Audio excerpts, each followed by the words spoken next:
पंढरपुरात असलेला सावळा विठ्ठल हा लाखो करोडो लोकांचं श्रद्धास्थान आहे।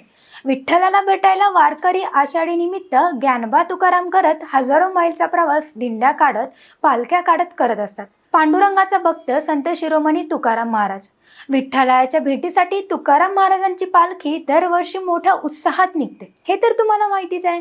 जगद्गुरु संत तुकाराम महाराजांचा 340वा पालखी सोहळा अवघ्या एका महिन्यावर येऊन ठेपलाय आणि यासाठी देहू संस्थान तयारीला सुद्धा लागले। यावर्षी देहू संस्थानकडून एक ऐतिहासिक निर्णय घेण्यात आला।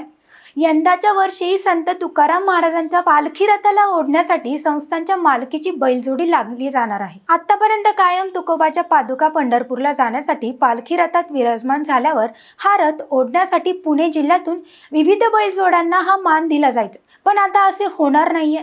यंदाच्या वर्षी बैलजोडीच खरेदी करण्याचा निर्णय घेण्यात आला। त्यामुळे महाराजांच्या पालखी रथाला संस्थानने स्वतः खरेदी केलेली बैलजोडी असणार आहे।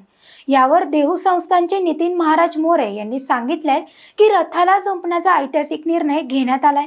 त्यामुळे यावर्षीपासून बैलजोडीसाठी अर्ज मागवण्यात येणार नसून थेट पालखी सोहळ्याला संस्थानच्या मालकीच्या बैलजोडी तुकोबाच्या पालखी रथ ओढणार आहेत। जर हा प्रयत्न यशस्वी झाला तर पुढे नेण्याचा देखील मानस असल्याचे त्यांनी सांगितलंय। या निर्णयावर तुम्हाला काय वाटतंय ते कमेंट्समध्ये नक्की सांगा आणि TOD मराठीला सबस्क्राईब करायला विसरू नका।